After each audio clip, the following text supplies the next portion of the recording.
Bonjour à tous. Aujourd'hui, l'invité qu'on a, c'est quelqu'un que j'ai connu il y a, je vous dirais, 5 ans. Presque 5 ans, c'est malheureusement au décès de ma mère, août 2021. C'est un sujet qu'on va entamer aujourd'hui. Le mot le dit, personne n'en parle. Un sujet très tabou. La personne qui est devant moi, c'est quelqu'un de passionné. Quelqu'un, des fois, je me demande s'il y a des émotions ou il n'y a pas d'émotions parce que tu lui parles, tu ne sais pas qu'est-ce qui se passe derrière sa tête. Mais pour son travail, il n'a pas le choix parce qu'on fait face à l'humain. Et aujourd'hui, on va parler de décès avec notre directeur funéraire du Manus Poirier, M. Marc-Eddy Riondin. Donc, Marc-Eddy, merci. Enfin? Oui, enfin. Je sais que tu es dans le jus parce que toi, il n'y a pas de haute saison, basse saison. Je pense que c'est toujours une haute saison parce qu'il y a des décès à chaque jour. Mais d'avoir pris le temps aujourd'hui, ça fait longtemps qu'on essaie de prendre rendez-vous pour ce podcast. Mais en tout cas, merci de t'être déplacé. Oui, ça me fait plaisir. Puis ce podcast aussi me donne la possibilité de sensibiliser les gens à en discuter. On ne parle pas de faire un arrangement, rien de ça, mais tout simplement en discuter ou en parler. Parce que c'est la seule chose qui ne vous demandera pas la permission si ça arrive. Ça arrive, ça arrive. Ça, puis tu ne peux rien faire, peu importe ta classe sociale, peu importe qui tu es dans la communauté. Quand ça arrive, ça arrive. Et il faut que tu sois sûr et certain que tu as tous les outils nécessaires ou la connaissance aussi nécessaire pour ne pas faire des choses émotionnelles. On peut le dire ainsi. Effectivement. Avant de commencer la conversation, c'est sûr que je t'ai présenté par rapport au Manus Poirier. Tu es aussi entrepreneur, on sait que tu as un salon de coiffeur. Mais avant tout, qui est Marc-Eddy? Qui t'a amené où est-ce que tu es rendu aujourd'hui? Les études, est-ce que, c'est fou ce que je veux dire, est-ce que tu as eu beaucoup de décès puis tu t'es dit, tu veux changer la façon de gérer un décès? Est-ce que tu avais du monde dans le domaine, la famille, des amis? Qui est Marc-Eddy? Qu'est-ce qui t'a fait, qui t'a amené où est-ce que tu es rendu aujourd'hui? Dieu. Dieu? Ben, en réalité, c'est Dieu parce que si je repense, même aller dans un hôpital avant, j'étais pas capable. Okay. Et aux horaires d'aujourd'hui, je travaille dans une maison funéraire. Wow. C'est deux extrêmes. C'est deux extrêmes. Donc, si on m'aurait dit, Marc-Eddy, qu'est-ce que tu veux faire plus tard dans la vie? C'était probablement d'être dans le monde du sport ou coach ou quoi que ce soit. Mais des fois, les circonstances t'amènent à vouloir bien desservir les gens, apprendre, t'éduquer. Puis, le domaine funéraire, pour lui, c'est la bonne place parce que c'est une école de vie. Okay. Très souvent, c'est commun à tous. On est toujours en train de se plaindre. Mais quand on rencontre une personne qui, pour lui, est dans une phase critique ou qui a perdu un homme proche, on se repose des questions sur soi-même. Okay. Puis, pour ce qui concerne le domaine funéraire, j'ai un membre de ma famille qui travaille dans le domaine funéraire, qui, pour lui, m'avait proposé. J'étais sceptique, mais je suis tombé en amour à pouvoir aider les gens, accompagner les gens, à comprendre les gens ou à ne pas savoir l'information puis aller chercher parce que la reconnaissance d'une personne, ça n'a pas de prix. Tu sais, quelqu'un te dit hey, merci d'être là, merci de m'avoir donné les offrandes, hey, merci. Puis ça crée une grande famille à la toute fin. Okay. Donc, c'est ce qui m'a amené là, mais avant tout, je suis un papa de famille, trois merveilleux enfants, très tannants. Puis on essaie de faire un mélange de tout. OK. Mais tu l'as mentionné, il y a quelqu'un de ta famille qui t'a introduit. Avant ça, tu faisais quoi? Avant ça, je travaillais pour les magasins La Source. J'ai aussi travaillé pour des assurances aussi. Tout ce qui était en vente, en fait. Okay. J'ai aussi des membres de la famille, des membres de ma famille, dont ma tante, qui est dans l'entrepreneuriat. Okay. Puis, ce qui était sûr et certain, c'est que je ne voulais pas terminer dans un 9 à 5. Okay. Ça, c'était sûr et certain, voyant les exploits de ma tante, plus précisément, qui pour elle avait sa propre compagnie, puis qu'elle me disait « T'as pas d'heure, t'as pas de limite. » Donc, j'avais toutes les ressources physiques devant moi. Ce qui était sûr et certain, c'était que je voulais pas être limité avec un 9 à 5. Okay. Ça, c'était la certitude que j'avais. Et dans le funéraire, t'es pas limité de 9 à 5. Non, il n'y a pas de 9 à 5. Non, pas du tout. Il n'y a pas de 9 à 5. Puis... Mais qu'est-ce que cette personne-là dans ta famille a vu en toi pour t'offrir une carrière dans ce milieu-là? Je sais pas, j'imagine, il n'a pas demandé ça à n'importe qui. Il t'a vu, il t'a observé, c'est un membre de la famille, il t'a fait l'offre. En fait, c'était plus un essai. Parce que j'étais dans une phase que je cherchais un emploi, je voulais une maison, je voulais ci, je voulais ça. Puis on se dit, écoute, ça sera temporaire. Et ça a juste cliqué. C'est très souvent, quand tu ne cherches pas, c'est là que tu trouves. C'est vrai. Qui cherche? Non, c'est vrai. Très souvent, tu cherches, tu ne trouves pas, mais finalement, c'était juste là. Ouais. Donc, Ce métier qui est le funéraire m'a fait pleurer, m'a fait je me suis mis en doute à maintes reprises, mais surtout m'a fait grandir au niveau de la connaissance. Par exemple, une personne de culture musulmane qui décède, c'est en dans 24 heures que le tout doit se faire. Comparativement à notre culture, à nous, qui pour lui, c'est dans 2 ou 3 semaines. Certaines mosses sont très différentes entre communautés et autres, mais ce travail-là te l'apprend. Ce travail-là te fait être près des gens, puis ça te, comme je redis, ça te change. Beaucoup, beaucoup, beaucoup, beaucoup. Donc, tu peux faire mieux dire merci, que ça aille bien, merci que je suis en santé, que me plaindre que aussi ou que ça, que ça. Puis, en plus d'être proche des gens, parce que là, qu'est-ce que tu mentionnes, il y a certaines communautés, ça doit être prêt en moins de 24 heures. Notre communauté, comme tu dis, 1, 2 semaines, même 3 semaines, c'est très long. Donc, la discipline, la rapidité d'exécution, ton day-to-day doit vraiment être on point, aucune faille. Oui. Tu dois toujours être prêt, parce que tu ne sais pas quand la personne va mourir. Il n'y a pas de compte à rebours. Exact. Cependant, il faut se le dire, avec les gens que je travaille, il n'y a pas de jeu. C'est toute une équipe. En fait, je suis l'éponge qui, pour lui, entend la famille, parle à la famille, et de là étant, je parle à mon équipe. Parce que c'est toute une organisation que la maison funéraire possède. C'est aller chercher des confirmations, que ce soit au niveau du vol, que ce soit au niveau du terrain, que ce soit au niveau de la préparation, que ce soit... Vol. Je vais vous donner un exemple. Si on me dit, Marc, écoute, mon père est décédé, on veut l'envoyer en Tunisie ce vendredi. Avant que je puisse te dire oui, avant que les gens commencent à planifier, il faut que je m'assure que ce qu'on me dit... C'est faisable. C'est faisable, mais il faut aussi que je m'assure que j'explique aux clients que je vais faire le nécessaire dans la mesure du possible, parce qu'il y a certaines variantes que nous ne contrôlons pas non plus. Tu peux pas dire oui, tu peux pas dire non. Je peux juste m'assurer que ça puisse se faire dans le meilleur délai. Donc, c'est pas c'est toute l'équipe qui se met en branle. Et je prends part d'exemple de mon ancien président, M. Jacques Poirier. Sa réponse c'était « Et si c'était ta famille, qu'est-ce que tu aurais fait ?» On a eu une situation, je pense, au commun, où tu m'avais texté... Cette question-là, c'est bien cherché. Hein. Tu vois, bien sûr. Ouais. Et la preuve, tu es le parfait exemple. Je pense que tu avais, durant cette année ou l'année passée, il y avait eu un décès. La première des choses que tu m'as dit, c'est « Prends-en soin comme si c'était ma famille. » Parce que tu m'as dit, Marc, prends-en soin, c'est ma famille. Ouais. Mais tu n'étais pas engagé en tant que tel, mais de loin où tu étais, à part, tu m'as dit, Marc, donc, tu vois, ton engagement reflète la même que j'ai. Oui, je m'appelle, c'est le décès de l'attente de mes enfants. Exactement. Donc, tout de suite, il n'y avait pas d'heure, là. Alors, tu m'as dit, Marc, puis go, on le fait. Cependant, c'est pas évident. Je te dirais, c'est pas toujours évident. Puis, en ce moment, ça fait combien de temps? 13 ans. 13 ans? Ouais, 13 ans. 13 ans. OK, quand même. Mais c'est particulier parce que les gens aiment me voir. Mais dans d'autres circonstances. Et quand ils me voient dans d'autres circonstances, ils sont contents de me voir. Parce qu'on t'aime, va là-bas. Non, mais c'est vrai. Tu sais, moi, personnellement, on a été satisfait, mais c'est comme si on ne veut pas te revoir là. On veut te revoir ailleurs. OK, comment ça va? Mais si on te revoit là... Il n'y a pas de à la prochaine. C'est ça. Malheureusement, c'est pour une mauvaise nouvelle. Puis, en ce moment... comme tu dis, ça fait 13 ans. J'imagine que tu as eu beaucoup de développement personnel. Dans le travail, je vais pas parler pour toi, l'équipe au complet. À part le développement personnel que vous apprenez sur le terrain, est-ce que vous avez des formations continues? Parce que, premièrement, tu fais affaire avec plusieurs nationalités. Oui. Chaque personne a leurs coutumes, leur religion. Oui. Comment apprendre chaque personne, comment vivre à cause du décès? C'est pas tout le monde qui vit de la même façon. La maison funéraire que je dessert a cette pratique d'aller vers les gens, de créer des partenariats, d'essayer de comprendre le besoin des gens. Parfait. Magnus Poirier, pour lui, à l'époque, autrefois, dessert jusqu'à aujourd'hui la communauté haïtienne parce qu'il est allé de l'avant. Il est allé chercher à comprendre quels étaient les revers de société, comment on peut accompagner les gens. Même chose avec nos confrères musulmans, même chose avec nos confrères hispaniques.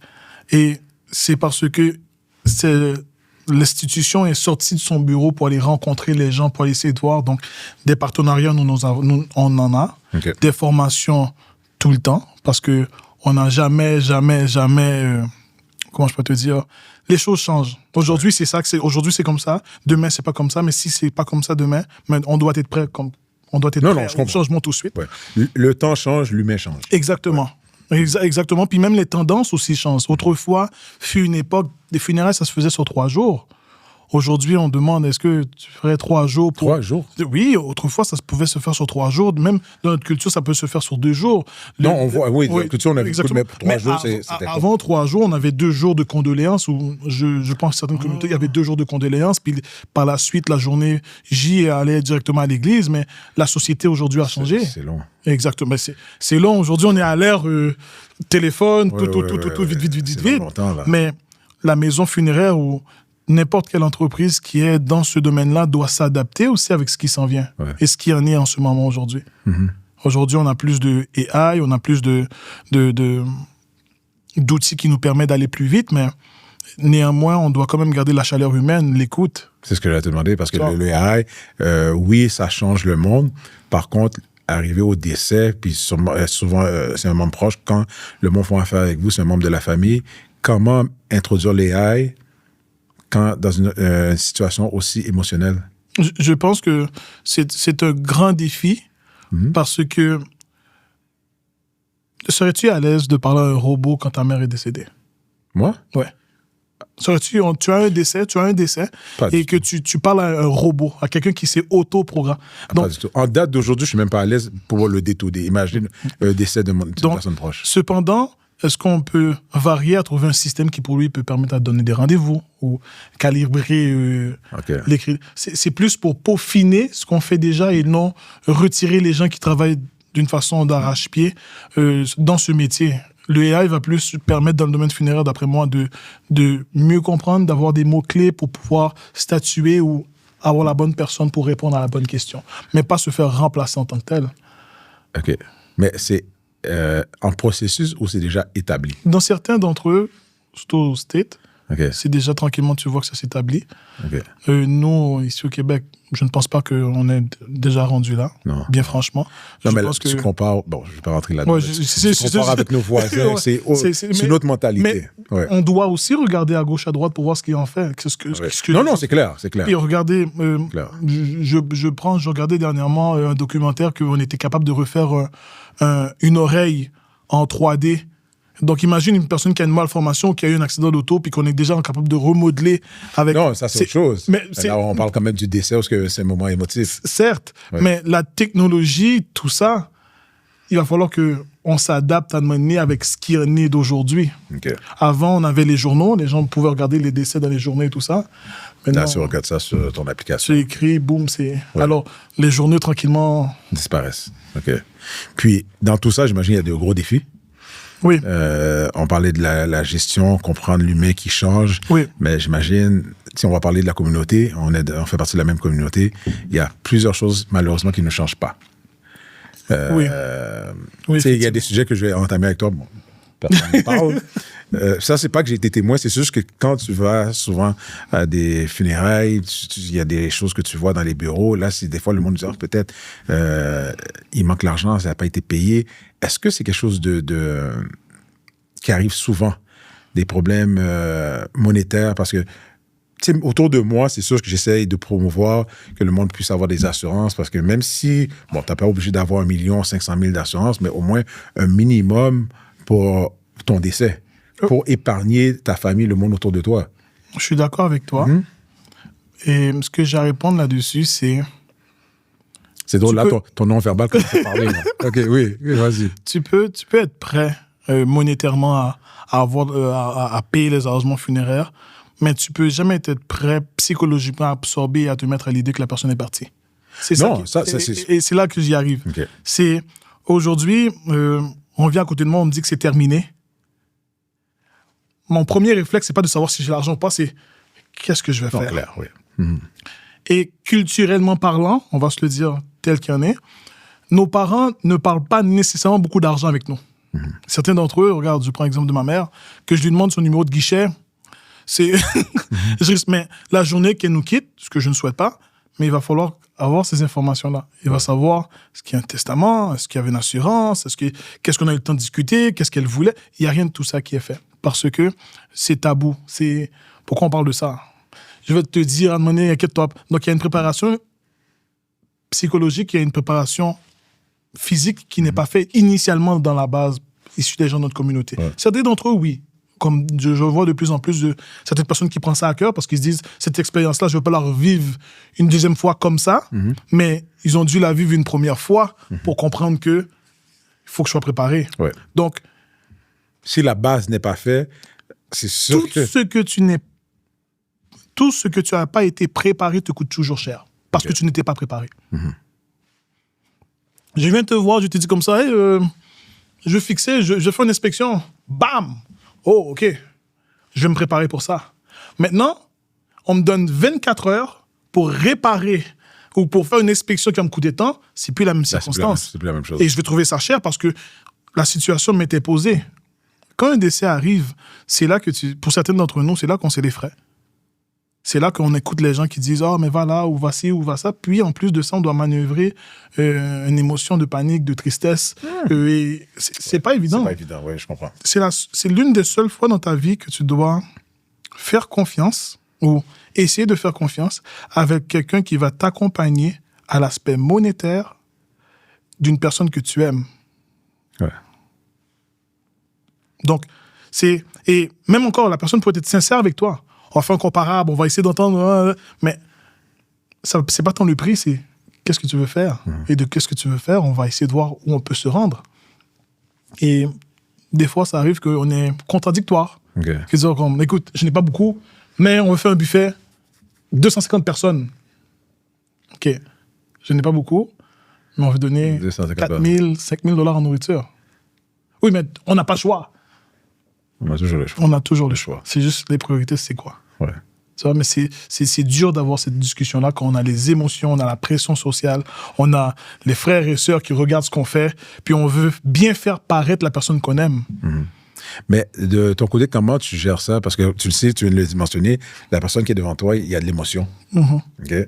Et quand il y a de l'émotion, c'est sûr, des fois, il y a des décisions qui sont, on va se dire les vraies choses, qui ne sont pas lucides. Oui. Comment gérer ça? Parce que souvent, là, je ne dis pas que c'est toi, mais des fois, tu entends des rumeurs. Ces entreprises-là, salons funéraires, ils profitent. Ils savent qu'il y a un argent d'assurance. Ils savent qu'il y a de l'émotion. Donc, les prix sont boostés x2, x4, x5 parce qu'ils savent de toute façon l'argent d'assurance, c'est la personne et c'est l'émotion, la personne va signer. Ça, j'imagine, tu as des choses que tu as déjà entendues. Oui, à maintes reprises. Mais comment gérer ça? Il y a quelqu'un devant toi, la personne est sur l'émotion, n'importe quoi que tu vas dire, oui. Comment tu gères ça? Ben, en fait, je laisse 2-3 jours pour que la personne puisse se séparer de cette émotion. Parce que, en premier lieu, il faut savoir que la personne vient à toi parce qu'elle a besoin d'une information. Ouais. Donc, est-ce qu'elle a besoin d'une information et elle a besoin d'entendre un prix? Quand la personne te dit qu'est-ce qu'elle a besoin, mais tu t'assures de prendre un rendez-vous pour détailler et pour expliquer qu'est-ce qu'elle veut. Okay. Je décris ce que tu me demandes. Et à partir de là, je te montre ce que j'ai. Et quand tu sembles comprendre et que tu dis, ah, mais tu sais quoi, c'est ça que je veux faire, parfait, on le met en stand-by, on se revient dans 24 heures, 48 heures pour dire, est-ce qu'on va de l'avant? Parce que le professionnel a sa responsabilité aussi, éthique, puis on doit accompagner et non, oui, correct. Puis, encore une fois, la personne pourra avoir tout compris, mais après les funérailles, elle dit « j'avais pas compris ça ». Ce sera toujours la faute du conseiller. Puis, c'est pas ce que tu veux aussi. Exactement. C'est-à-dire ton travail a peut-être mal été fait. Mon travail a peut-être mal été fait, ou peut-être que la personne, elle voulait que ce soit comme ça, puis finalement, c'est pas comme ça, ou peut-être des fois, c'est juste une question que ce qu'elle pensait recevoir, elle ne recevait pas. Donc, faire des arrangements funéraires ne se fait pas sur un seul rendez-vous. Il se fait sur 3 rendez-vous, 2 rendez-vous, et des fois, les rendez-vous pour eux sont 1h30 de temps, 2h30 de temps, 3h30 de temps. Il faut comprendre l'émotion, mais surtout, il faut comprendre ce que la personne vit et les enjeux qu'elle fait face. Okay. Donc, je sais que certaines places, bon, je ne veux pas m'accentuer là-dessus, exercent une pression en disant au niveau du paiement, si. Mais j'ai cette phrase toujours que mon président disait toujours, et si c'était toi? Si c'était toi? T'aimerais ça que... Donc, tu mets tous les cartes sur table, puis tranquillement, tu vois avec la personne qu'est-ce qui serait bon pour elle. Et malheureusement, des fois, parce que ce n'était pas organisé, parce que c'est des décisions qui doivent être prises, la personne elle-même, elle ne prendra pas nécessairement ce qui est bon pour elle. Elle va prendre ce qui est bon pour la sœur du défunt, le frère du défunt, le conjoint, à raison qu'elle a une pression comme quoi que mais je veux pas qu'il soit fâché avec moi ou tout ça. Donc, tu vois, encore une fois, c'est une discussion qui, pour lui, doit être faite avant que ça arrive. Okay. Et même des fois, la blague aussi. Ouais. Parce que c'est pas quelque chose qui est... Dans toute ton expérience, est-ce que ça arrive souvent, tu as des clients, des personnes qui sont décédées, ou est-ce que tout ce qui est arrangement funéraire est déjà organisé? Oui. Oui. Un bon pourcentage ou c'est minime? Un bon pourcentage. Oh, wow, j'aime ça. Et quand je dis un bon pourcentage, à mes yeux, à moi, signer un contrat n'est pas nécessairement dire comme ça que j'ai un arrangement funéraire. Je rencontre un très grand nombre de personnes qui viennent me voir, qui font juste s'asseoir pour me dire comment ça marche. Pas plus tard que maintenant, tantôt avant que on vienne s'asseoir ici, j'étais dehors à l'extérieur, comme tu as pu voir, je parle au téléphone. La personne m'a appelé, il m'a dit, écoute, j'ai eu ton nom comme référence, je veux juste savoir comment ça fonctionne. Donc, en lui expliquant le ABC, il peut déjà se mettre dans une façon en se disant, OK, voici à quoi je dois m'attendre. Et rentrer à une place et tu ne sais pas à quoi t'attendre, tu as le stress. Ouais. Et tu as une émotion qui, pour lui, c'est que tu ne peux rien faire, c'est comme ça. Ouais. Puis il y a un stress aussi que tu veux enlever aux membres de ta famille. Moi, c'est comme ça que je le vois, parce que je demande dans ma famille où est-ce que leurs arrangements, puis tout est payé. Puis moi, bon, c'est sûr, on est en ligne, mais en ondes, mais moi, ça, c'est mon rêve. C'est parce que je me dis, des fois, le monde dit, Steven, mais tu paranoïes. Puis il n'y a personne sur Terre, en tout cas, que je sache aujourd'hui, a un compte à rebours, puis qui sait quand. On a un compte à rebours, mais on ne sait pas quand. Exact. Donc, si tu peux éviter certaines choses à ta famille, parce que tu l'as dit, il y a de l'émotion là-dedans, si on peut enlever cette charge-là, moi, c'est comme ça que je le vois. Si j'ai les moyens de le faire, je le fais.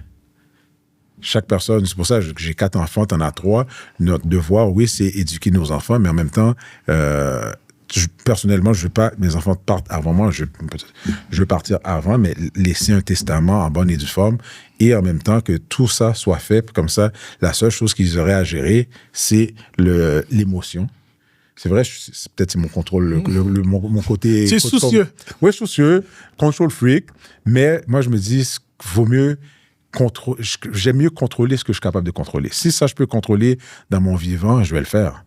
Puis, malheureusement, je trouve ça, des fois, irresponsable de certaines personnes, parce que, premièrement, il n'y a pas d'assurance.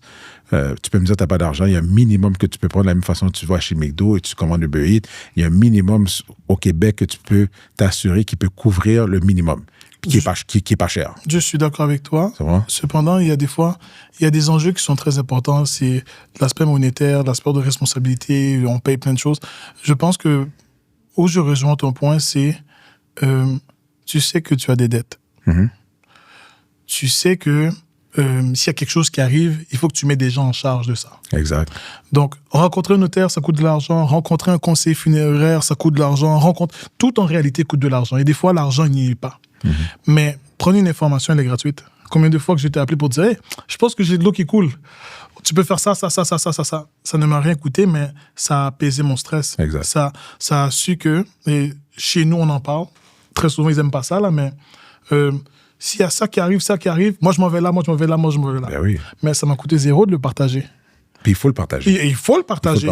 Mais l'inconvénient culturellement qu'on a, c'est pas parler bagaille ça. Ne parle pas de ça. Parce qu'à cause que là, tu le provoques. Non. Que feras-tu quand ça arrive? Et je vais te donner le meilleur exemple que j'ai été client aussi pour Magnus Poirier. Imagine-toi que j'ai perdu ma grand-mère le 31 décembre 2014. OK? Une journée typique. Je cours vite parce que, bon, le lendemain, c'est la soupe. Puis on m'appelle, OK, parfait, je prends le numéro de téléphone, je note, merci, bonsoir, OK. J'appelle la famille quand j'arrive dans l'auto, poup. Je monte dans l'auto, je commence à rouler, je vais appeler la famille, des sources. Hey, c'est ma grand-mère qui est décédée. Ça te brise. Donc, les semaines qu'ils ont suivi, ce sentiment d'impuissance que tu ressens, je pense que peu importe le contact que tu as, peu importe tu peux rien faire. Où je trouve que ça peut devenir négligent, c'est de laisser des gens qui n'ont rien demandé dans le doute, dans les dettes financières, dans le ci et dans le ça, qui l'apprennent à leurs dépens. Ouais. et que par la suite, ils ont un choix à faire entre tout renoncer ou prendre pour essayer de conserver le peu qui reste. Et c'est de là que je pense que des discussions très souvent comme qu'on fait toi et moi aujourd'hui est très important parce que ça ne coûte pas de l'argent. Non. Puis le but, c'est ça aussi, hein, parce que, bon, tu sais, tout le monde est sur les médias sociaux, YouTube, Instagram, un peu de tout, mais au moins, si on peut partager cette information-là au monde, au moins, après avoir écouté ce podcast-là, je suis sûr, en espérant que tu recevras des appels, puis pas des appels de décès. Non, mais il faut dire des appels pour aller chercher de l'information, parce que le but, c'est ça, c'est partir et laisser le monde en arrière sans information, c'est très dur. C'est très dur. Ouais. C'est tough. Et mes clients qui me posent le plus de questions, c'est toutes des dames haïtiennes allant de 55 à l'an 70. Et des fois, c'est des conversations qui durent 5 minutes. Je suis en train de faire une sortie funéraire. Marc, oui, on m'a dit que ça coûte $100 000 faire des arrangements funéraires ici. Je regarde, $100 000 donne-moi 20 000. On discute rapidement. Elle m'a dit, oh, OK, parfait. Elle prend une carte. Lundi, un appel téléphonique. On fait seulement que discuter. Parce que la dame, elle est seule chez elle. Les enfants sont en Floride. Elle ne sait pas quoi faire. Elle, ça le préoccupe. Mais les enfants, pour eux, peut-être qu'ils ne pensent pas à ça, puis peut-être qu'ils se disent, mais quand ça va arriver, on va s'arranger. Donc, elle a besoin de savoir comment le système fonctionne. Puis des fois, ce qui est bien chez Magnus, c'est qu'on a des représentants culturels comme Laurent et moi, pour les gens qui ont un problème barème de langage, mais on peut y aller avec la langue de la maison. Puis très souvent, ça... Ah, je ne savais pas. Ah, avoir su, je n'aurais pas fait ça. Puis ça met le monde en confiance aussi. Ça mène les gens en confiance.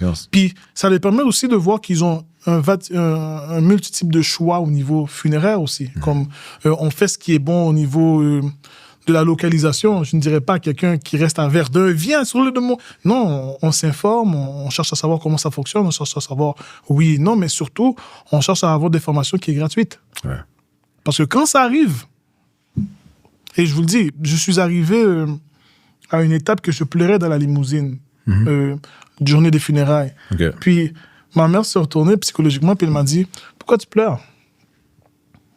Je regarde ma mère, pourquoi je pleure? Cette personne est décédée parce qu'à cause que son état de santé était pas bon. Diabète sur le tapis, le pied enflé sur le tapis. Puis est-ce que tu penses que c'est la meilleure place pour elle de rester? Wow. Là, dans ma tête, elle a réussi à me faire sentir égoïste. Mais ce qui me faisait le plus mal, c'était le fait de ne pas avoir eu le temps de le dire. Ouais, je comprends. Tu sais, c'est toujours... Ah, OK. Et j'ai eu des confrères aussi que j'ai dû malheureusement faire des funérailles, puis la réflexion était toujours la même chose. Kate, je te parle là maintenant, mais demain, je sais pas. Mais tu sais quoi, man? Yo, Mréméon. Ah, yo, c'est content d'avoir de Mréméon. On dit, yo, bro, je t'aime, bro. Comme, ça va être la dernière bonne conversation qu'on a. On sait jamais. Et écoute, imagine-toi, j'étais un basket libre. Un vendredi, on se boulie un peu. On se dit, mais on se voit mardi dans une autre ligue. Dimanche, on m'appelle pour me dire que la personne est décédée. Ça te frappe? Oui. Mais l'émotion que tu ne peux absolument rien faire, elle est toujours là. Ta dernière échange avec cette personne-là, elle est toujours là. Donc, ça, quand je te dis que ce métier-là te vieillit, et ça te rend smooth avec tout le monde. Wow. Puis, est-ce que tu as eu des situations... Tantôt, tu as mentionné le mot égoïste, tu te trouvais égoïste. Est-ce que tu as eu des situations où la personne, ton client, t'a trouvé le client égoïste? Je n'ai pas d'exemple, je ne sais pas, tu es à ton bureau, puis la personne, c'est comme si l'information est à un sens. Toi, tu essaies de donner l'information, puis l'émotion envahit le client. Pas de nom, mais juste une situation X. Je te dirais que cette personne-là réalisait que ce qu'elle pensait, c'était pas ça. Okay. Et elle procédait à un choc psychologique en réalisant que la vie qu'elle allait toujours penser avoir, finalement, elle n'avait pas. Okay. Beaucoup de parents de chez nous, ils ont tous leurs petits projets qu'un jour meilleur, qu'on va retourner à la maison. Donc, toutes les affaires sont déjà préparées à la minute même que les frontières ouvrent. Et là, cette personne-là, boum, au jour lendemain, un ACV, boum, deuxième jour, la tête enfle. Troisième jour, elle est partie. Puis t'as elle qui avait déjà tout préparé, tout. Puis elle n'entend plus rien. je te le dis là, c'est un long processus. Parce que funéraire se dit entendre les gens de ta famille, faire en contrebalance ce qu'on veut pour l'être cher. Et quand toute cette chaleur humaine est partie après les funérailles, c'est là que le travail commence pour toi. Okay. C'est là que la vérité commence pour toi. C'est là que ton changement, ta personnalité, est-ce que tu es dans le bon sens? C'est comme une... Bon, pas nécessairement comparatif, mais des fois, après un burn-out, tu reviens réparer. Ouais. Tu reviens réparer, tu te dis, j'accepte plus ça. Je prends plus ça. Je veux ça. La même... Et c'est la même formule parce que si tu masques ton deuil en allant travailler plus, en prenant plus de... Faut apprendre à vivre avec. Puis une autre question, tout à l'heure, tu as mentionné la communauté et tu as déjà eu des chicanes. Mais attends, pas n'importe quelle chicane. Chicane de couple, malgré la personne est décédée. Moi, j'en ai entendu, j'en ai vu de toutes sortes. Et des personnes décédées, il avait une femme, une place, il avait une autre femme à une autre place. L'enterrement veut se faire là, l'autre femme veut se faire là. Donc, tout le monde apprend la vérité au décès. Des enfants qui sont là, que tout le monde connaît, tout d'un coup, on sait qu'il y a d'autres enfants de d'autres côtés. Parce que j'imagine que t'es pas juste monsieur Mangifornier, t'es le psychologue, toi. Dans la communauté, tu vis toutes sortes d'émotions. Puis des fois, dans le bureau, c'est toi avec ton client, puis tout sort. J'imagine qu'il y a des choses que tu entends, que même toi, t'es comme... Il y a des choses que... Tu dois avoir... je dois avoir un poker face. Poker face. Mais je dois aussi comprendre l'émotion de la personne. Ouais. Je ne peux pas empêcher d'une personne de vivre son émotion. Ça, c'est mon principe numéro 1. Okay. Si elle est fâchée, elle a le droit d'être fâchée. Par contre... Mais il y a des situations quand même... Même toi, t'es comme... Il y a des situations qui me dépassent, certes, parce que ça va à l'encontre de mes valeurs. Oui. Par contre, cette personne qui rentre dans mon bureau, elle a besoin d'informations, elle a besoin d'être guidée. Qu'est-ce que j'ai vu? Écoute, 13 ans, si je te dis que les saisons de Top Model et les Feux de l'amour, c'est rien comparé à ce que j'ai l'habitude de voir au travail. Okay. C'est déjà Top Model, on voit Monsieur Rich avec le père. Exactement. J'écoutais ça. Hein? Donc, c'est pas te mentir. On a vu de ça, non, mais pas nécessairement. C'est des situations courantes. Une personne qui appelle le d'être à la place. Quoi d'autre encore? 2 enfants qui, pour eux, ne veulent rien savoir du père ou de la mère. Et ce que... Des fois, les gens n'ont pas nécessairement besoin de savoir. Des fois, il faut avoir une discussion. Mais je pense que... Mais qu'est-ce que tu veux dire? Ils n'ont pas besoin de savoir par rapport à... Je vais te donner un exemple. Si j'ai une lacune avec toi, prenons un coin, faisons-le dans le coin. Okay. Mais ne donnons pas la possibilité à la communauté de savoir toutes nos affaires. Des fois, c'est l'émotion aussi. Exactement. Ouais. Des fois, c'est l'émotion aussi, certes. Même chose aussi. Par exemple... comment je peux te dire? Je fais attention à ce que je dis aussi. Non, c'est sûr qu'il faut faire attention. Des fois, il faut avoir une conversation à la maison et pas nécessairement amener la conversation à la maison au bureau. Je comprends. Parce que aussi. J'imagine, c'est en parlant, surtout même en échangeant avec toi, dépendamment qu'est-ce qui doit être fait, qu'il y a des choses qui viennent aussi, et puis il y a des vérités qui oui, mais c'est parce que ça n'a pas été discuté. Je vous donne un exemple. On est dans la même famille, toi et moi. Il y a une tension qui se sent depuis longtemps, puis ça pourrait être à n'importe quel... Mais on n'a jamais décidé de faire une table ronde familiale pour ensuite aller là-bas. On va faire cette tension-là directement là-bas. Ouais. Mais c'est pas nécessairement la place...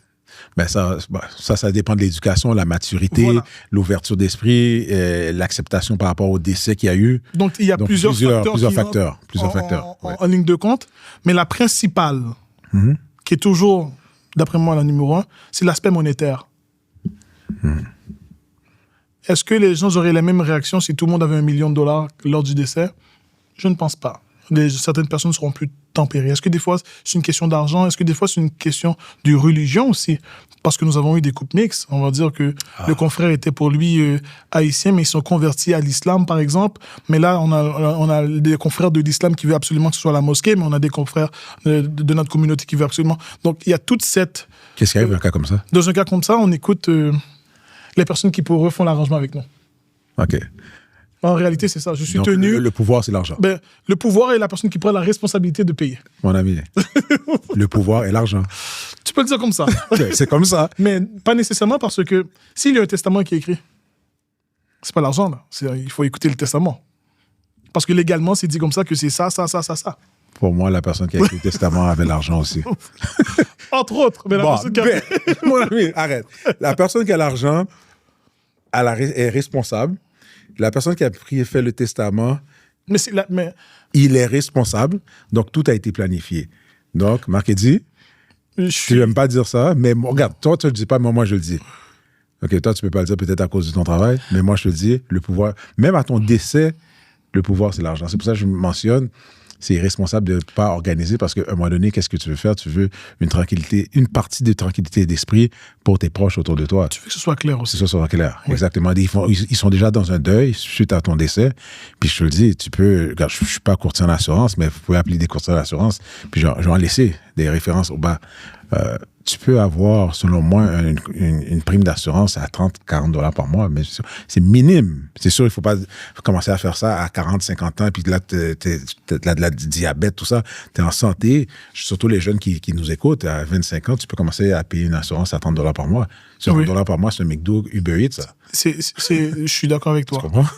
Ben, mon questionnement, c'est qu'est-ce que tu préférais faire? Est-ce que, pour une personne qui n'a pas d'argent, quelle serait sa solution? Qui n'a vraiment pas d'argent, qui n'y arrive pas? Qu'est-ce que serait sa solution d'après toi? Qui n'arrive pas? Qui n'a pas d'argent? Mais on est dans une société que tout le monde consomme. Je ne sais pas, je ne connais pas. Mais à ce point-là, je ne connais pas. OK, mais je vais te le dire, c'est faire face à la vérité et dire la vérité aux gens. Mais oui. Par exemple... Ah ben OK, oui, c'est ça. Tu comprends ce que je veux dire? La vérité. Écoute, j'ai tant de dettes. J'ai tant de ci, j'ai tant de ça. Voici mon mot de passe. Et j'ai pas fait des choix faciles. Mon crédit est pas bon. Ça se peut que je dois à l'impôt. Voici. Ouais. Si je décède, écoute, rien de compliqué, ne t'endette pas. Ouais. Mais faire semblant de vivre que tout va bien et tout ça, puis tout le monde s'appuie sur ça. Et puis tu as fait tes arrangements, tu n'as fait pas tes arrangements, tout le monde va se sentir trahi. Ouais.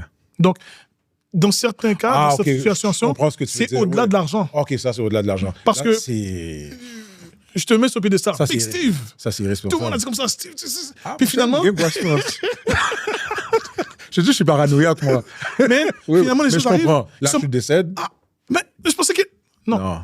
Et là, guys, les funérailles sont pour telle date et on doit donner un dépôt de temps. Puis on va faire de temps et toute la communauté attend quelque chose de temps. Non. Puis tout le monde est comme ça dans le bureau. Non, ouais. Ça marche pas.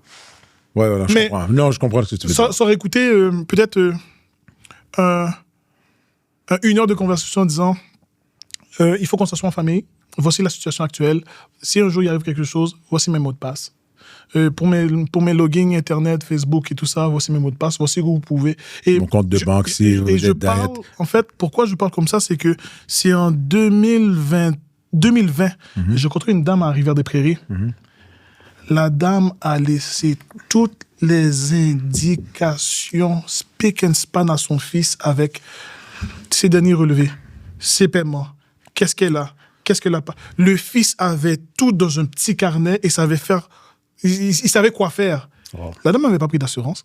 Elle n'arrivait pas parce qu'elle était nouvelle arrivante, elle ne pouvait pas avoir des assurances, mais les assurances lui coûtaient trop cher. La dame l'avait dit comme ça qu'elle avait déjà parlé avec Marc-Eddy, puis elle avait déjà fait une soumission, puis elle avait pris la soumission, elle avait collé en disant comme ça, c'est quelque chose comme ça que je veux. La dame avait déjà laissé d'argent de côté. Puis, donc, est-ce que... Elle est responsable. Elle est responsable, mais elle n'a pas nécessairement dû courir pour une assurance ou courir pour un arrangement fait. C'est vraiment ton organisation à vouloir que... Non, mais c'est ça. Maintenant, je comprends ce que tu veux dire. Si tu n'as pas les moyens, mais au moins être organisé, ça ne coûte rien. Puis surtout, si tu as des enfants. Voilà. Surtout si tu as des enfants, OK, voici ça, qu'est-ce qu'il y a à faire? Parce que en même temps, comme tu dis, si tu dois un Revenu Québec, tu dois à telle place, c'est une dette que tu laisses. Si les enfants sont majeurs, c'est une dette que tu laisses aux enfants aussi. Ouais. Et surtout, t'es formé aussi. J'ai eu pour lui un cas que le monsieur avait peut-être 500 000 $ qu'il laissait à ses enfants. 500 000 $, 2 enfants. C'est quand même intéressant. Les enfants étaient chez lui. Par contre, il n'avait pas mis de bénéficiaire. Qu'est-ce que tu penses que ça arrivait? Ça tombe dans la succession. Mais il devait ne plus finir la succession. Alors, la famille, pour pouvoir prendre les 500 000 $, il doit accepter la dette et de la succession parce qu'il n'y avait pas de bénéficiaire. OK. Donc, c'est ce manque de communication-là. Parce que c'est tabou, parce qu'on ne veut pas en parler, parce que c'est privé, parce que j'ai avoir le temps de t'en parler, qui fait en sorte que quand on arrive à cause... Mais il faut le dire, je fais le message, la mort ne devrait pas être tabou. Ça fait partie, de la même façon qu'on va célébrer la naissance de quelqu'un à l'hôpital. Je dis pas de célébrer la mort, mais ça fait partie de la vie. Puis il faut s'organiser. Puis tu l'as mentionné à plusieurs reprises. Si tu n'as pas d'argent pour prendre les assurances, mais au moins la responsabilité de laisser toutes les informations, que ce soit ton conjoint, ta conjointe, tes enfants, cousins, amis proches, si tu n'as pas de famille, un ami proche à quelqu'un en cas de décès, quoi faire. Exact. Ouais. Exact, parce que quand ça arrive, ça ne te demande pas ton nom, prénom, c'est pas sexiste, c'est pas raciste. Quand la mort arrive, il te prend.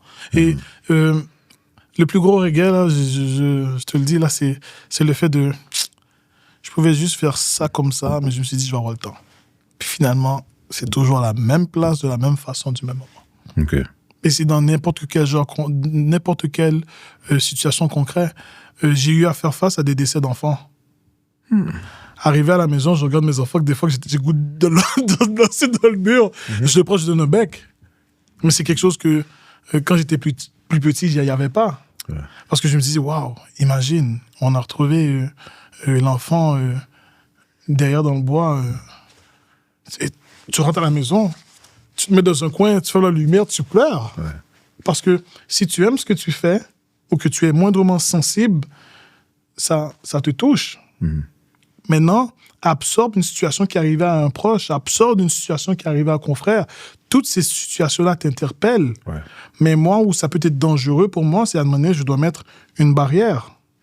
Je dois absolument mettre une barrière parce que je vais devenir une Madeleine.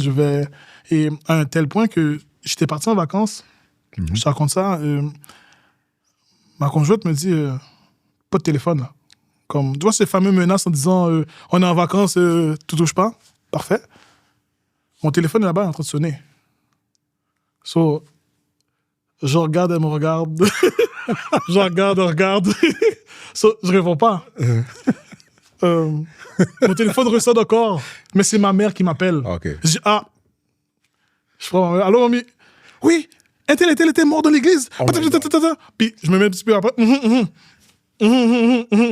Mais c'est un réseau que tu développes avec le temps. Ouais. C'est être rejoignable, comme tu as dit, ça aide, mais comprendre aussi, mais surtout prendre le temps de t'asseoir. Puis des fois, ce métier-là se fait par lui-même quand tu fais juste le temps d'écouter.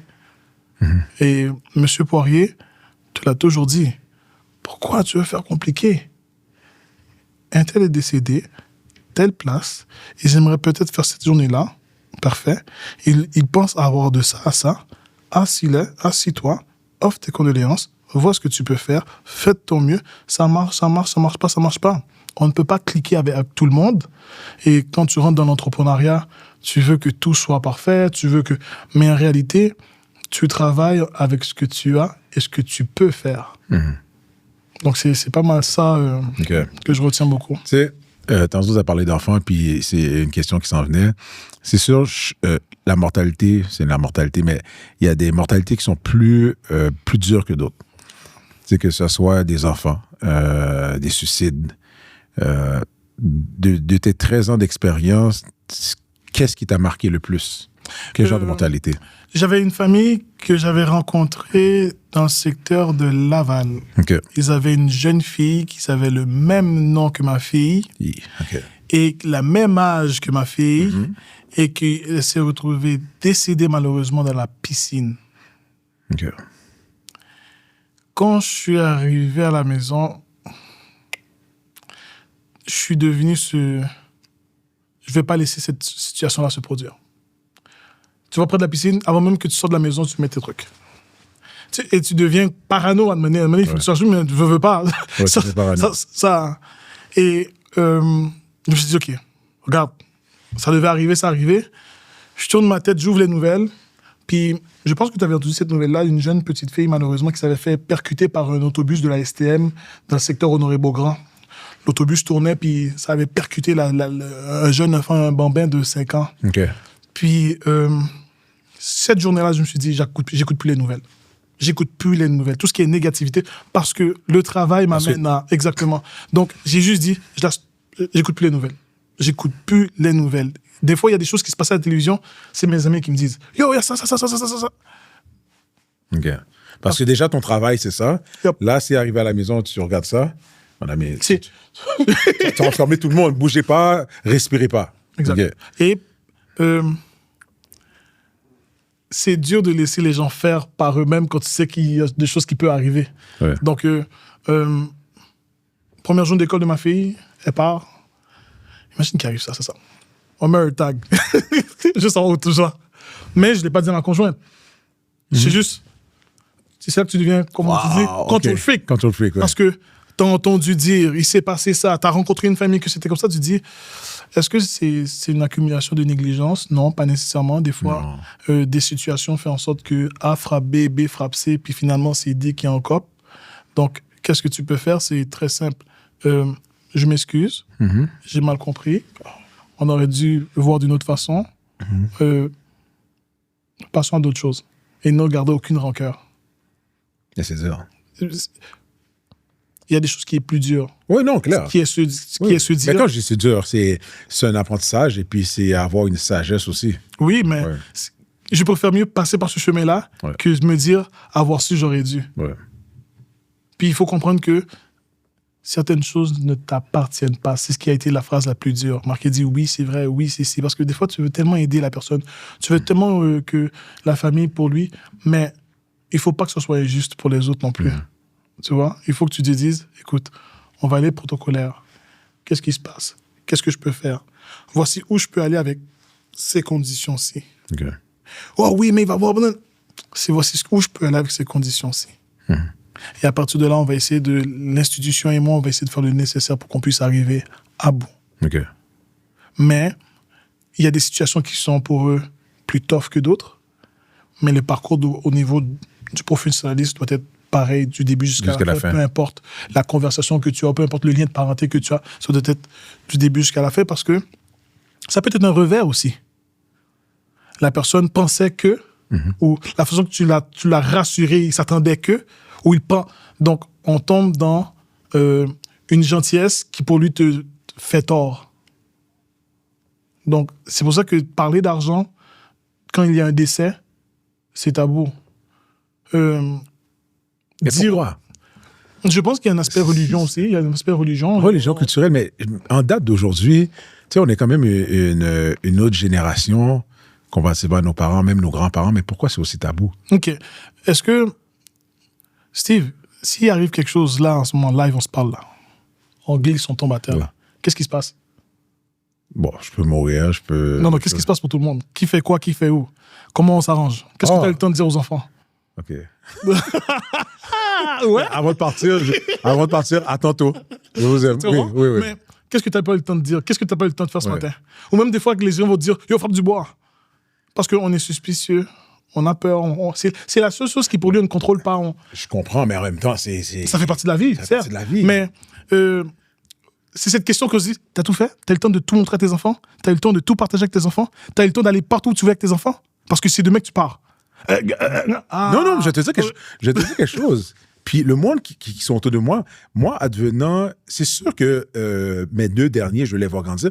Je touche du... Ah, voilà. Pourquoi t'as peur? Non. C'est la même chose, là. Advenant qu'il m'arrive quelque chose, puis je suis pas en contrôle, mais je pense que dans mon tombeau, je vais être satisfait de ce que j'ai accompli jusqu'en date d'aujourd'hui. À titre personnel? Personnel, professionnel, puis même ce que je montre à mes enfants, même mes plus petits, le dernier à 7 ans, mais la base que je lui ai donnée des 7 premières années, il l'aura. Tu as répondu à une question qui était quand même intéressante. Oui. Tu es satisfait de ce que tu as accompli. Oui. Que faisons-nous des personnes qui ne sont pas satisfaites, qui sont en retard, qui pensaient, qui sont à la recherche? Mais justement, je pense qu'ils n'ont pas de gratitude parce qu'à un moment donné, j'ai fait des mauvais choix, j'ai fait des mauvaises choses, j'en fais encore des mauvaises choses, j'apprends, mais je regarde pas juste ça, je regarde qu'est-ce que je fais de bien aussi en même temps. Je pense que c'est une philosophie, c'est la même façon, parler de la mort, c'est tabou, mais moi, je me rappelle, ma mère, on était plus jeune, elle nous disait toujours, s'il arrive quelque chose, son testament est là, puis dans sa génération, c'était très rare, puis au contraire, c'était nous autres, on disait, oh, mamie, arrête de nous parler de ça, est-ce que tu vas mourir? Tu sais, on voulait pas qu'elle nous parle de ça, mais elle nous disait, s'il arrive quelque chose, son testament est là. Moi, c'est la même chose, de la même façon que, tu sais, des fois, je mentionnais des choses, et puis mon gars qui s'occupe de mes assurances m'a dit, il y a des choses, même le notaire m'a dit, quand j'ai des décisions qui sont quand même radicales, ils m'ont dit, il y a des affaires, il faut que tu dises à ta famille pour pas qu'on pense c'est ça. Ouais. Donc, c'est mon choix. En date d'aujourd'hui, je suis lucide, voici qu'est-ce qui va se faire avec mon argent. Pas qu'on pense que l'argent a passé à telle affaire. Non, c'est pendant que je suis lucide, l'argent est là. Ou sinon qu'il y a une personne qui n'a pas manipulé ta tête pour que tu signes notre... Exactement. On en connaît aussi. Mais c'est ça, on en connaît. Mais encore une fois, c'est... Puis tu connais les familles haïtiennes, ils vont dire, oh, c'est telle tête. Non, c'est pendant que ma tête est là, voici les décisions que j'ai prises. Mais il y a aussi... ça se peut que je me fasse un petit peu taper sur les doigts, mais ça fait partie de la game, en fait. Il y a aussi une hypocrisie aussi qui se cache aussi au sein d'une famille ou au sein d'un groupe d'individus. Il y a une hypocrisie aussi. Quand je dis il y a une hypocrisie, c'est... on se parle pas chaque jour, mais la journée des funérailles, c'est moi qui fais le plus de son, comme si on se parlait à chaque jour. Bon, il y a ça qui existe aussi. Ouais.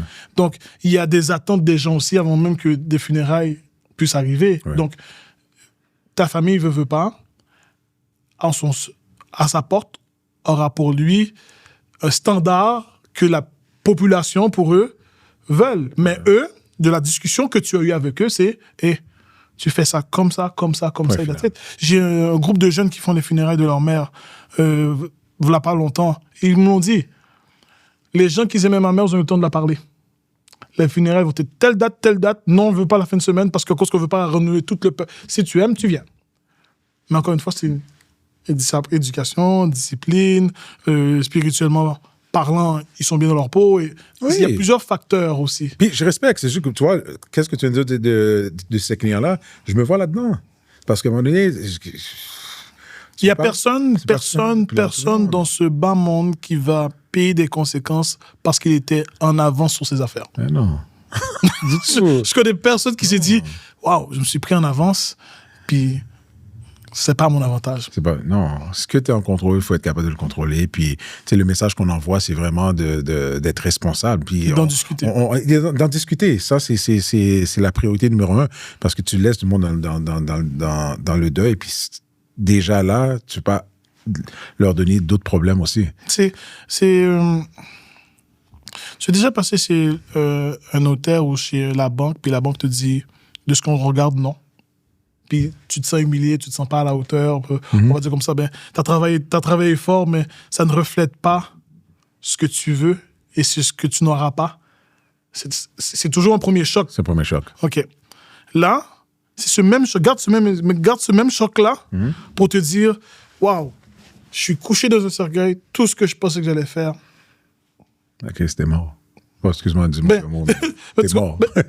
Mais, alors, qui veut dire que on ne sait pas demain. Mais c'est ça. On ne sait pas demain. Donc, si on ne sait pas demain, puis je répète ce que Jacques me disait, prends ça cool. No stress. Il est pressé, tu ne peux pas, mets une autre personne là-dessus. Cours pas à 120 km/h pour essayer d'impressionner. Non. T'orchestres, t'organises, t'écoutes, tu fais de ton mieux, tu réponds si c'est faisable, tu trouves une balance, mais dans le funéraire, dans l'entrepreneuriat, il n'y a pas de balance, et tu essaies de tranquillement peaufiner. Vraiment, là, c'est vraiment, il l'a très bien dit, il a dit peaufiner. Parce qu'il y aura toujours une situation qui semble être pire que... Non, c'est écouter, accompagner, voir ce qu'on peut faire, tranquillement répondre aux besoins dans la mesure du possible. Okay. Regarde combien de personnes qui avaient pris des arrangements avec moi en 2017, 2016. Ils avaient déboursé de l'argent pour des buffets. Tonton Legault est arrivé et a dit non, plus de rassemblement. Oui, mais c'est juste. Dans la mesure du possible, on fait ce qu'on peut. Le premier ministre a parlé. Puis, autre chose. Ouais. On vit dans un monde en ce moment, 2026, où la pression, beaucoup de monde sont en dépression. On entend parler beaucoup du suicide. Oui. Puis, honnêtement, je ne sais pas si c'est parce que j'étais plus jeune, mais dans notre communauté, c'est quelque chose qui était plus rare. Plus ça avance, on entend. Est-ce que c'est quelque chose que les 13 dernières années, que tu as vu augmenter dans notre communauté, le suicide, ou bien c'est juste un peu hasard, on vieillit, on est plus soucieux à ça, ou c'est quelque chose qui a fait que la pression sociale a amené ça chez nous, les Haïtiens? Le manque d'écoute. Des fois, on est plus porté à regarder ce que les autres font qu'à essayer de nous comprendre. Le fait que des fois, les gens ne sont pas acceptés parce qu'ils ne respectent pas les standards de la communauté, ou ils ne respectent pas les standards de leurs parents, ou ils ne respectent pas les standards des gens. Des fois, faire une personne éviter de sauter en bas un pont, ça aurait été seulement comme « Hey, s'il y a quoi que ce soit, I got you, bro. » mais il n'a jamais eu ce hé. Alors la personne a pris une autre avenue, puis dans cette avenue-là, a enchaîné d'autres avenues qui a amené à un résultat. Mais c'est quelque chose qui était présent avant? C'est quelque chose qui était présent, mais on n'avait pas tous ces réseaux sociaux-là avant aussi non plus. OK. Tu vois, avant, tu n'avais pas... Aujourd'hui, tu as quoi? Qui écoute? Bon, il y a des gens encore qui continuent à écouter LCN, mais si j'ai besoin d'avoir une information précise, Snapchat, TikTok, WhatsApp, je les ai tout de suite. Ouais. Mais avant, c'était... Il fallait t'attendre à 19h, à 18h, ou le matin, ou à midi. Je pense à mes parents qui me demandaient d'aller acheter des cartes d'appel de 2,50$ pour appeler en Haïti. Aujourd'hui, c'est sur WhatsApp, ça se parle, voilà, boum, boum, boum. Fait qu'on est soucieux de toute la négativité autour de nous à la seconde près. Tandis qu'avant, c'était le matin, à midi ou le soir. Voilà, puis tu disais, hein, comment ça? Puis aujourd'hui, il y a ce qui arrive. C'est un point, hein? Il y a ce qui arrive, c'est parce qu'on a accès à l'information. Puis je pense que c'est ça qui me frustre le plus. On a tellement accès à l'information que même quand on l'a, on fait rien pour changer. C'est une chicane que j'ai constamment avec ma première. Tu me poses une question, l'appareil est juste à côté de toi. Mais tu veux avoir ma réponse. Je te donne ma réponse, ensuite tu vas regarder la réponse sur la tablette, puis ensuite tu dis ma réponse, c'est pas bon. Avant, je suis né dans l'époque où on faisait les multiplications avec la brosse. 1 et 1, 2 et 2, puis après on tapait, puis après il n'y avait pas de calculatrice, il n'y avait pas de ChatGPT, il n'y avait rien de tout ça.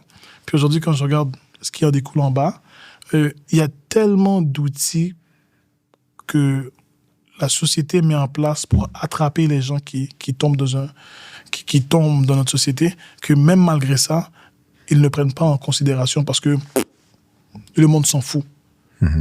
Et pourquoi? Parce que la base première, c'est... L'écoute. Ah, ok, parfait. Je passe à...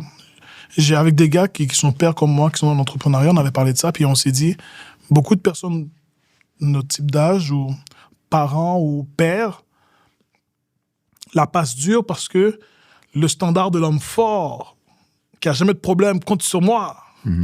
Puis quand on se parle, finalement, on voit qu'on a tous les mêmes problèmes. On a tous les mêmes problèmes. Viens fumer le cigare avec moi, tu vas voir. On a tous les mêmes problèmes. Ouais. Donc, par contre, on vient d'éviter une avenue parce qu'on est tous ensemble à parler de ce problème-là. Mais il y a des gens, parce qu'ils ne sont pas sociaux, parce qu'ils n'aiment pas se mélanger à la foule, ils en glissent. Puis surtout, ils pensent que ce serait bien mieux si ce n'était pas là.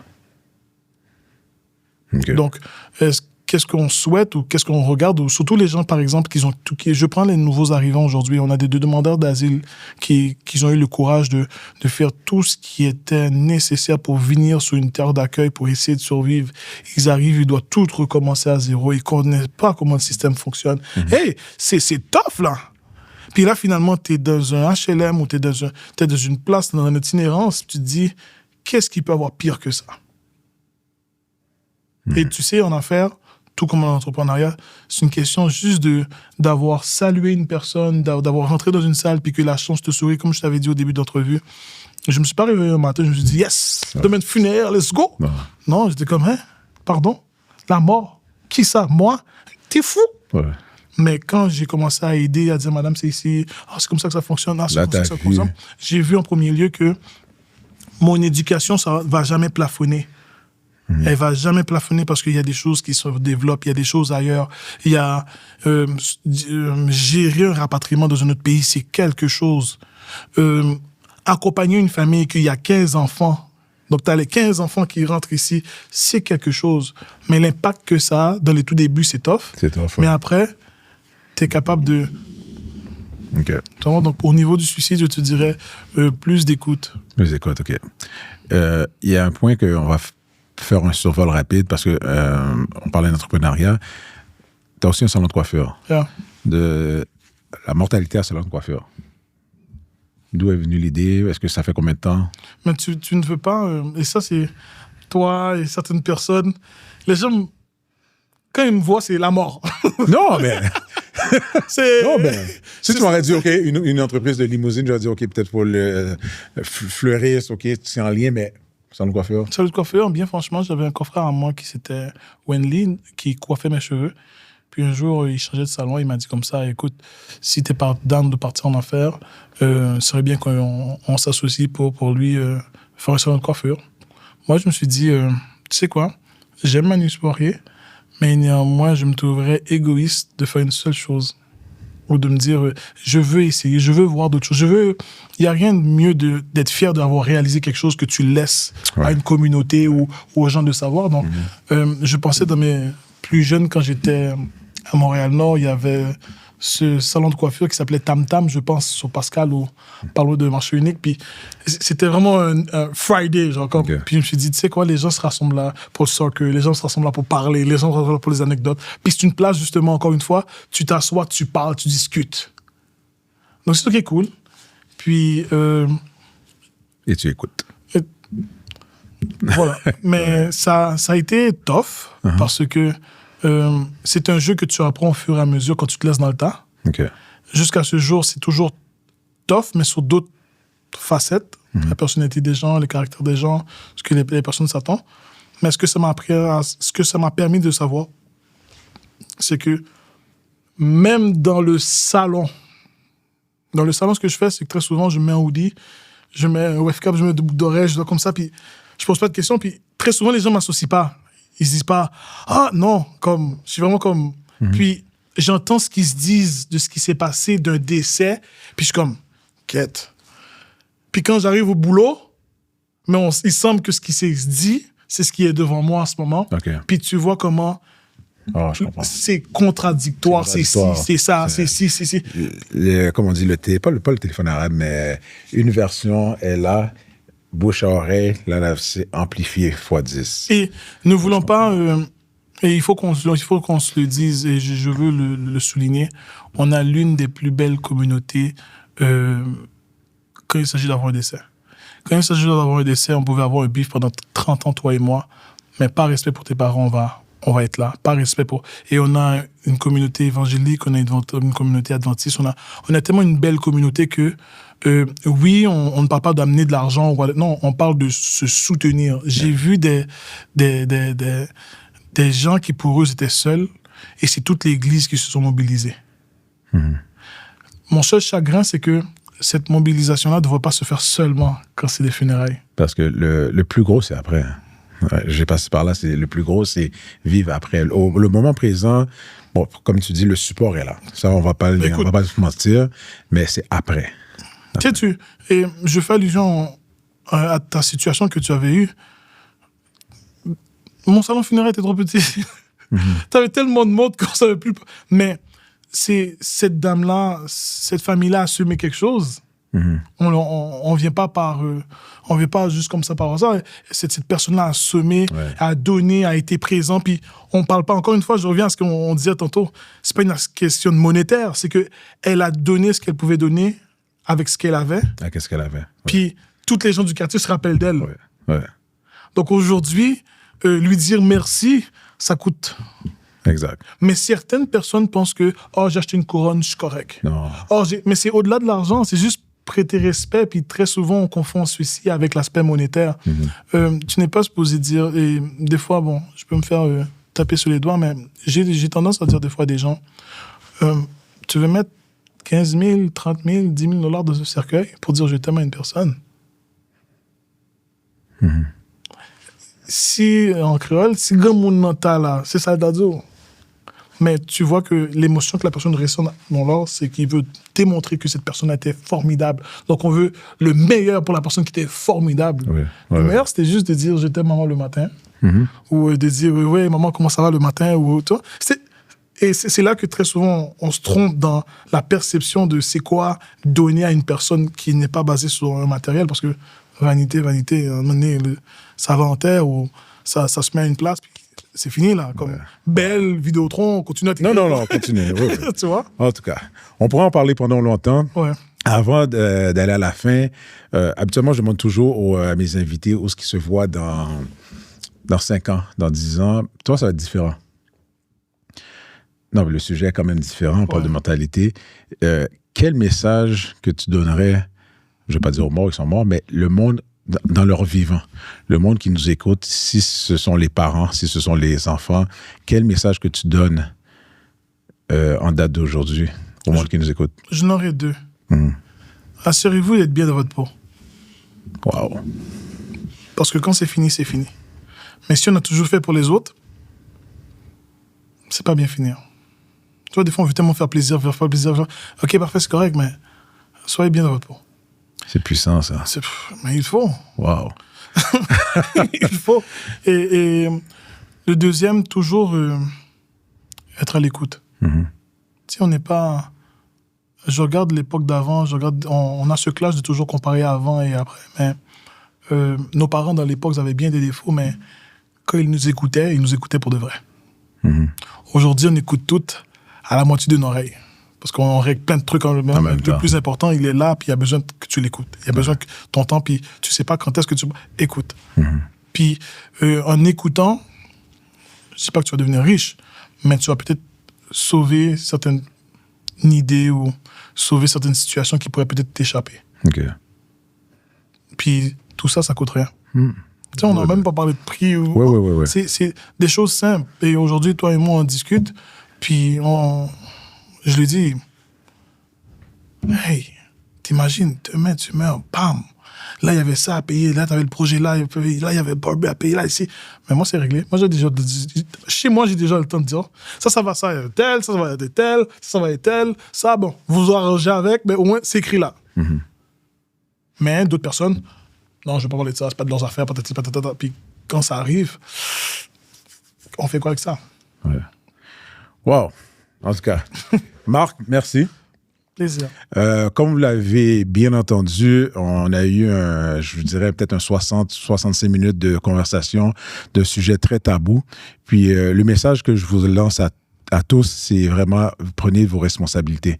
Si vous n'avez pas les moyens de payer une assurance, vous allez avoir les informations de 2-3 courtiers en assurance avec qui que je travaille, de confiance. Vous pouvez les appeler pour voir combien ça coûte un minimum de paiement mensuel. Sinon, Marc l'a mentionné, il faut être responsable. Si vous n'avez pas l'argent, vous n'avez pas les moyens, mais au moins de donner l'information, soit à vos proches, à des amis concernant votre situation financière, que ce soit endettement ou non.